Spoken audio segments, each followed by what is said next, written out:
Assalamualaikum warahmatullahi wabarakatuh. Halo teman-teman semua. Perkenalkan, nama aku Julia Syafira. Aku merupakan mahasiswi Universitas Pamulang dari Fakultas Ekonomi dan Bisnis, Sarjana S1 Akuntansi. Di video kali ini, aku akan membuat video tutorial penggunaan aplikasi Zahir versi 6 dalam memenuhi tugas akhir aku, yaitu mata kuliah komputer akuntansi. Bagi teman-teman di sini yang masih belum ngerti gimana sih cara penggunaan aplikasi Zahir, mulai dari membuat data awal perusahaan hingga menginput data transaksi. Di video ini aku akan membuat tutorial tersebut dari awal data perusahaan diinput hingga 4 contoh transaksi, teman-teman. Yuk disimak video aku. Pertama, buka aplikasi Zahir versi 6 di laptop kalian masing-masing untuk memulai transaksi. Langkah pertama yaitu membuat data baru perusahaan yang memasukkan data informasi perusahaan, yaitu PT Alzena Muslimah. Kemudian kalian klik membuat data baru untuk menginput data awal informasi perusahaan.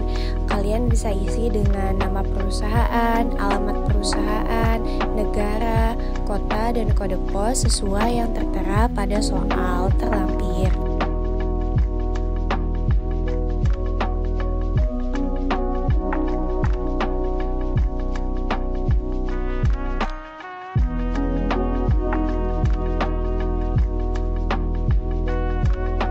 Semua informasi data perusahaan sudah diinput, klik lanjutkan.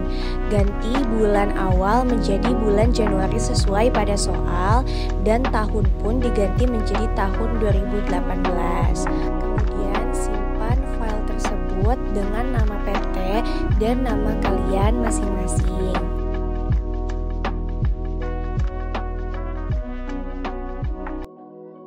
Jika file sudah tersimpan, maka klik lanjutkan.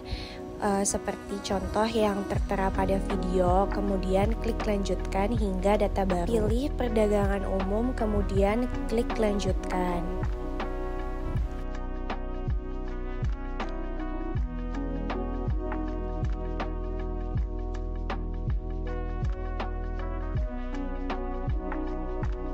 Kemudian setelah ini yaitu men-setup data mata uang. Karena kita hanya menggunakan mata uang Indonesia, maka ikuti langkah seperti di atas. Kemudian langkah selanjutnya yaitu menginput data pelanggan atau data customer yang tertera pada soal. Kemudian klik data dan alamat, dan klik switch data untuk melihat data lebih jelas lagi. Kemudian hanya tinggal mengisi ID serta nama perusahaan, serta tipenya itu diganti menjadi customer dan alamat sesuai yang tertera pada soal.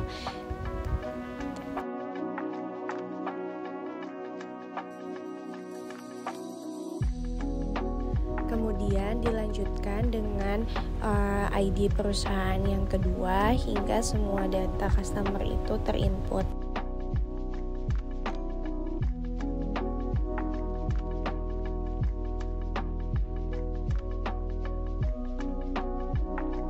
Kemudian selanjutnya yang kedua yaitu data pemasok atau data vendor. Kurang lebih caranya sama seperti memasukkan data customer. Hanya tinggal menambahkan ID serta perusahaan, serta untuk tipenya ini diganti menjadi vendor. Karena kan yang sebelumnya ini kan customer, jadi untuk yang sekarang vendor. Ikuti langkah di video hingga kalian selesai menginput data customer serta data vendor yang tertera pada soal sebelumnya.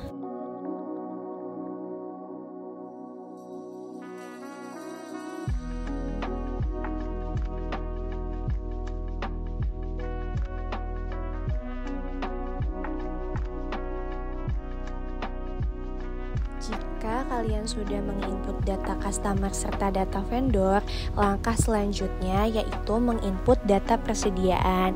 Di soal tertera data persediaan terdapat jilbab serta gamis. Untuk langkah pertama itu kita harus mengkelompokkan jenis-jenis antara barang jilbab serta barang gamis. Klik data lainnya, kemudian klik kelompok produk untuk menginput jenis-jenis produk yang akan kita input nantinya di data produk. Bisa dilihat dari tutorial yang tertera pada video. Untuk kelompok pertama itu ada jilbab, serta untuk keterangan-keterangan yang di bawahnya itu pada kode akun bisa diganti namanya dengan cara klik nama akunnya, kemudian diklik edit, dan nama kode akun tersebut dibuat sama persis dengan nama kode produk yang akan dibuat.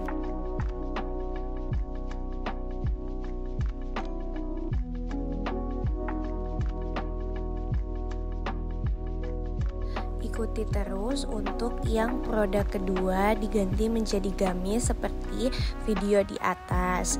Kemudian jika sudah, yang terakhir yaitu jasa konveksi. Jasa konveksi nantinya akan dibuat berbeda kode akunnya seperti yang lainnya. Dia akan hanya memunculkan data yang dibeli, dan untuk satuannya itu dimasukkan yang Vivo. Serta untuk kode akun perkiraannya kita memasukkan pendapatan jasa pada jasa konveksi.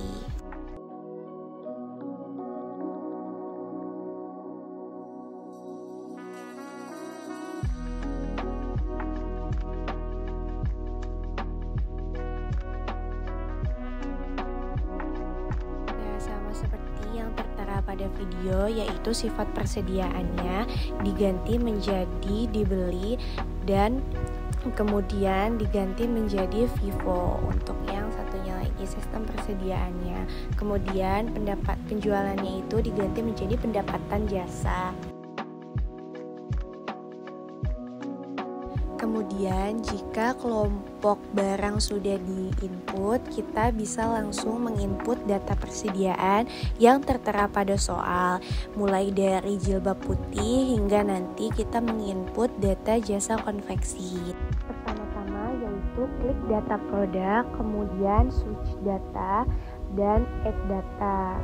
Masukkan data-data persediaan barang yang sesuai pada soal, seperti jilbab putih, hingga nanti kita memasukkan jasa konveksi sebagai data persediaan.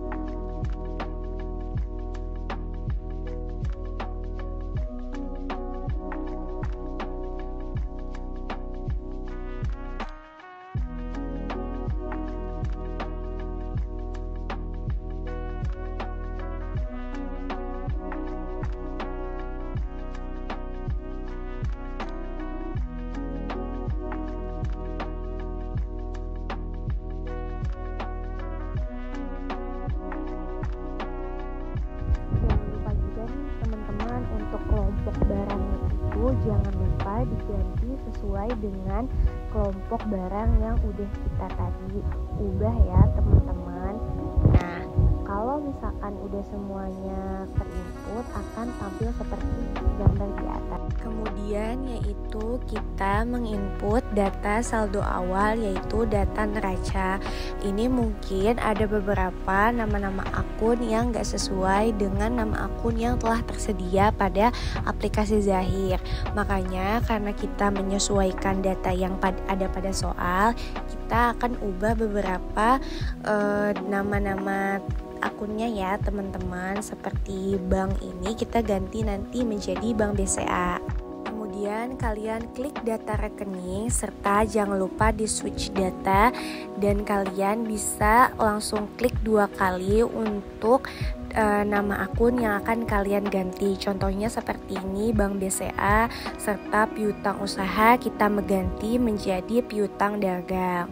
Nah, kalian kalau misalkan ada data atau kode akun yang gak sesuai dengan di soal, kalian bisa langsung diganti dengan cara mengedit langsung di akun tersebut ya teman-teman. Jika dirasa nama akun dari daftar akun tersebut sudah sesuai semua, maka kalian bisa tutup daftar akun, karena kan kalian sudah menginputnya dengan benar ya teman-teman. Kemudian step selanjutnya yaitu menginput data harta tetap yang tertera pada soal, yaitu data harta tetapnya hanya kendaraan sebagai kendaraan operasional kantor, yaitu satu buah motor Tiger Micrapo dengan harga beli 20 juta serta memiliki nilai residu Rp0 yang dibeli pada tanggal 1 Desember 2017 yang memiliki masa manfaat 4 tahun. Kemudian kalian bisa klik data harta tetap, jangan lupa untuk di switch agar bisa melihat lebih jelas, serta masukkan data aset yang sesuai pada soal. Ini jangan lupa diganti untuk kelompoknya itu sebagai kendaraan roda 2, tanggal belinya 1 Desember 2017 serta harga beli 20 juta dan memiliki umur ekonomis 4 tahun. Nanti data tersebut akan terhitung otomatis di Zahir teman-teman. Kalau sudah, kemudian klik tutup. Kemudian selanjutnya kita akan mengisi data hutang serta data piutang yang sudah tertera pada soal, dan juga menginput data persediaan barang. Langkah-langkahnya yaitu kalian bisa klik setting, saldo awal, serta untuk mengisi saldo awal akun kalian bisa langsung klik saldo awal akun. Nah, saldo awal akun ini merupakan saldo awal akun neraca ya teman-teman. Seperti yang ada pada soal, yaitu saldo awal neraca, mungkin kita bisa langsung input saldo-saldo neraca yang ada angkanya nih teman-teman. Nah, nanti jika kalian sudah di-input semua saldonya, pastikan nilai sebesar yang tertera di bawah itu yaitu hanya angka Rp0 ya teman-teman. Kalau misalkan nanti nilai sebesarnya itu enggak 0, kemungkinan ada data yang salah ketika kita menginputnya, entah itu kelebihan nolnya ataupun kekurangan. Nanti kalian pokoknya pastikan untuk datanya itu benar-benar sampai 0.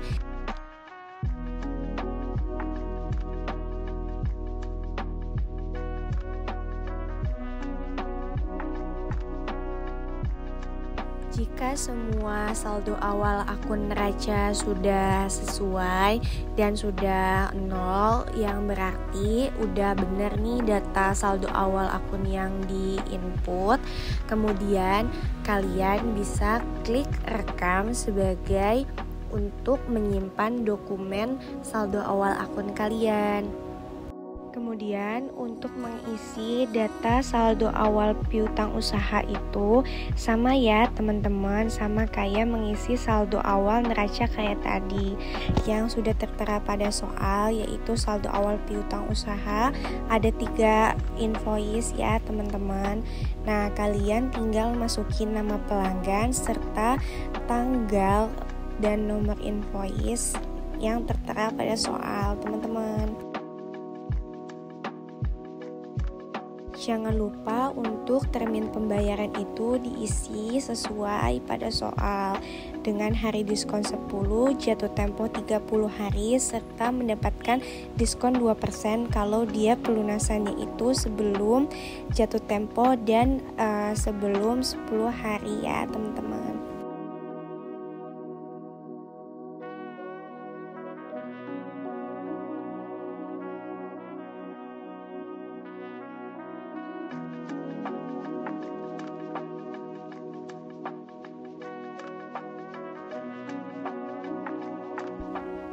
Jika semua saldonya udah diinput, pastikan saldo piutang usahanya ini sesuai. Kemudian kalian bisa klik tutup. Kemudian yang selanjutnya yaitu pengisian data awal saldo utang.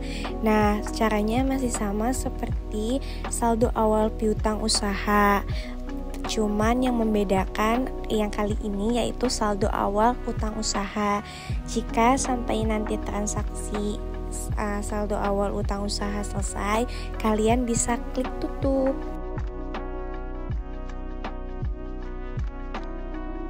Pastikan juga ya teman-teman, nanti kalau saldo awal akun utang usahanya ini tuh udah bener, nanti saldonya bakal kelihatan kok kalau misalkan saldonya ini udah bener, yaitu saldonya sesuai dengan saldo yang tertera pada soal. Kemudian selanjutnya yaitu data persediaan barang gudang. Masih sama seperti tadi, kita klik setting, kemudian saldo awal serta saldo awal persediaan gudang.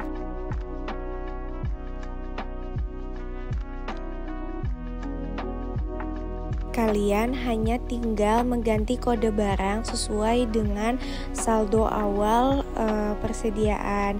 Kemudian kalian klik baru serta kalian bisa langsung memasukkan stok awal serta harga pokok satuan. Kalian jika ingin melihat saldo awal persediaannya sudah sesuai atau belum, kalian bisa melihat di bagian totalnya itu nanti akan sama seperti yang tertera pada soal. Jika sudah, nanti kalian bisa klik tutup.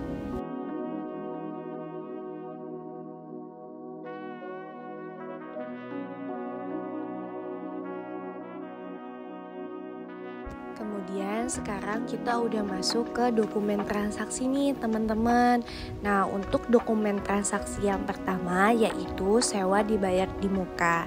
Terdapat pada soal yaitu bukti kas keluar pada tanggal 1 Januari 2018 dengan nomor cek CD 00001 yang dibayarkan kepada Mega Home PT yang beralamatkan di Jalan Kemang Raya nomor 23 dengan jumlah sewa yaitu 24 juta. Kemudian kalian klik kas dan bank, kas keluar, klik baru, serta kalian masukkan data yang sesuai pada soal sebelumnya. Nah, karena kan sebelumnya itu Mega Home gak tertera pada customer ataupun vendor, kita masukkan dia sebagai other. Nah, kita masukkan ID dan perusahaan. Kemudian kita masukkan tanggal serta nominalnya itu yang tertera pada soal tadi 24 juta. Serta memonya juga diganti sesuai dengan keterangan yang tertera pada soal ya teman-teman. Nah, kemudian jangan lupa untuk memasukkan alokasi dana, yaitu lawan transaksinya sebagai sewa dibayar di muka teman-teman. Oh ya, jangan lupa ya untuk akun kasnya itu dimasukkan sebagai akun Bank BCA.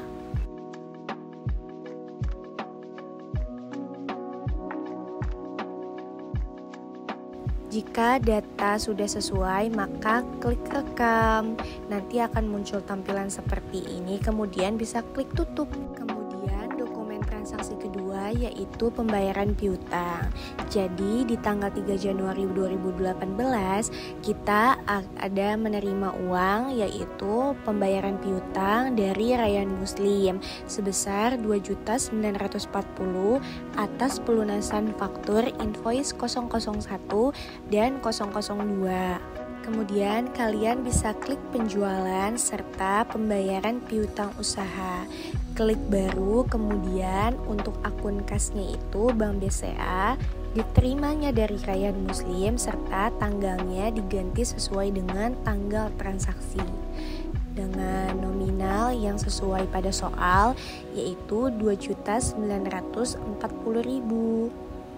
Kemudian ganti memo sebagai pelunasan piutang oleh Rayyan Muslim. Kemudian pada alokasi dana jangan lupa kalian masukkan invoice yang terkait nih. Ini kan atas invoice 001 dan 002. Nah, nanti nominalnya pada nominal akhirnya itu sesuai. Untuk jumlah dibayarnya itu yaitu 2.940.000. Jika sudah sesuai, maka kalian bisa klik rekam serta klik tutup. Soal selanjutnya yaitu pembayaran utang. Terdapat pada dokumen transaksi nomor 4 ini, kita ada pembayaran hutang ke Mutiara Muslim. Jadi PT Alzena ini akan membayar utang ke Mutiara Muslim di tanggal 4 Januari 2018 atas nomor invoice 001 sebesar 5 juta rupiah. Langkah-langkahnya yaitu klik pembelian, kemudian klik pembayaran utang usaha, klik baru, serta kita masukkan akun kasnya Bank BCA dan penerimanya itu sesuai soal Mutiara Muslim, tanggalnya disesuaikan dengan tanggal transaksi serta nominalnya yaitu 5 juta. Untuk memonya bisa diganti sebagai pembayaran utang kepada Mutiara Muslim. Nah, alokasi dananya kurang lebih sama seperti yang pembayaran piutang tadi, yaitu dimasukkan invoice terkait sebesar 5 juta rupiah dan bisa klik rekam serta klik tutup. Kemudian untuk contoh dokumen transaksi yang terakhir yaitu ada penjualan barang secara kredit. Nah, jadi PT Alzena Muslimah ini kita ngejual barang secara kredit kepada PT Rayyan Muslim di tanggal 5 Januari 2018 dengan rincian barang yang tertera pada soal yaitu gamis putih dengan 5 pieces barang dan jilbab putih 5 pieces, dengan juga kita ada uang muka yaitu sebesar Rp500.000 dan memiliki biaya pengantaran Rp100.000.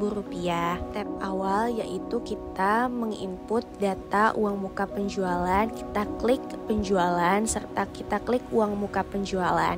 Ikuti langkah yang tertera pada video ya teman-teman.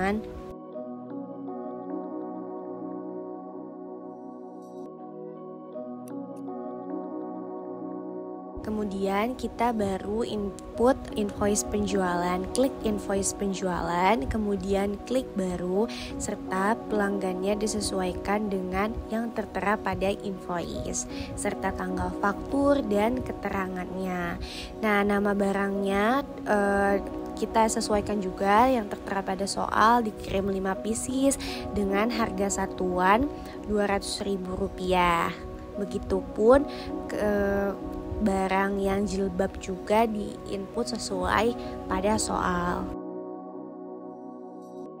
Nah, karena kita ada biaya ongkirnya, itu bisa kita input nanti di bagian biaya lain-lain sebagai pendapatan jasa ya teman-teman. Kemudian jangan lupa untuk tanggal pengirimannya ini disesuaikan dengan tanggal 1 hari setelah tanggal faktur, yaitu kita bisa diisi tanggal 6 Januari serta termin pembayarannya yaitu 2/10 N/30. Oh iya, karena kan tadi juga ada uang muka yang udah kita input sebelumnya, jangan lupa dimasukin ya teman-teman sebesar Rp500.000. Dan juga untuk salesman-nya ini kan sebelumnya nggak ada, kita bisa tambahkan nama salesman ini sebagai employee dengan ID E-001. Jika transaksi sudah terinput dengan benar, nominalnya juga udah benar nih sampai saldo terutang, kita bisa klik rekam. Kemudian akan muncul tampilan seperti ini, bisa klik tutup. Terakhir yaitu kita mau tutup buku nih, tutup buku awal bulan. Bisa diikuti langkah-langkah yang tertera pada video ya teman-teman.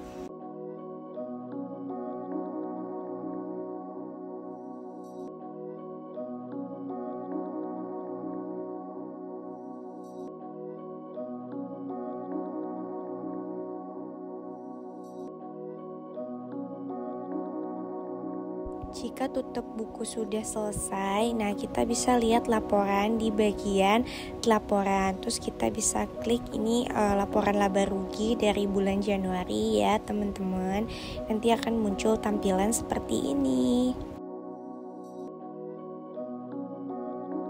Jika sudah, bisa klik close. Nah, kemudian kita bisa lihat neraca saldo, yaitu ada neraca standar di bulan Januari. Tampilannya akan muncul seperti ini ya, teman-teman.